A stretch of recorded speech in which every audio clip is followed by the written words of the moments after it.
Presidential campaign veteran David Plufstradamus once said that everyone gets a turn in the barrel, and this week the barrel was locked, stocked, and smoking. Chris Christie and his expense account, Rand Paul and his anti-vax cooties, and Hillary Clinton and her private jets. Mark, my question to you, as this presidential campaign rolls around in 2016, which of the candidates we now know of is going to spend the most time in the barrel? Hillary Clinton is going to spend a lot of time in there. Just the Clintons, there's tons of investigative stuff to do, despite the fact that they've been around for a while. The two other people I think have to worry right now are Jeb Bush, because I think he will emerge as a clearer front runner when the fundraising figures come out, and there's a lot of his life that the national media has never dug into. Yeah. And I think Rand Paul. Yeah. Rand Paul just is going to be out there attracting attention by being an aggressive candidate, and there's lots to look at. I absolutely agree with you about all three of those, but I'll add one to the list, of course, someone we've talked about a lot this week. That's Chris Christie.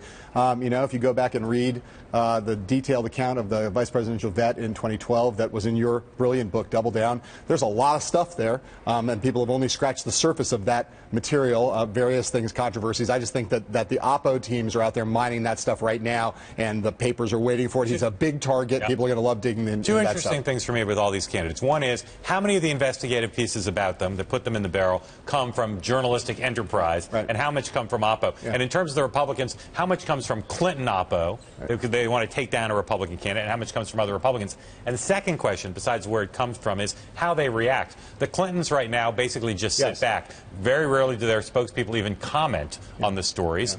The outside group supporting them, correct the record, does some work. But most of these Republicans, right now, when there's a negative piece, they also just sit back. Who starts to engage? Right. That's a hugely important thing. You know, Pluff's attitude towards it back in 2008 and 2012 was, you got to hunker down because you know your time in the barrel is going to come. You're just going to have to take it for a little while and hope the storm goes away.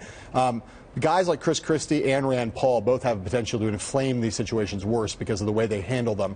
We don't know how Hillary Clinton's going to deal with it right now. In the past, she hasn't dealt with it particularly well. She might be better this time. We'll see. As far as I know, Governor Christie has not taken a single question from any reporter since his office walked back and clarified his vaccine position, and since that New York Times story about his luxurious lifestyle. Be interesting to see how if he gets out of the barrel when he answers or only digs himself in deeper. And I would say, as bad as he's handled it, the only person who handled it worse this week was Rand Paul. Yeah.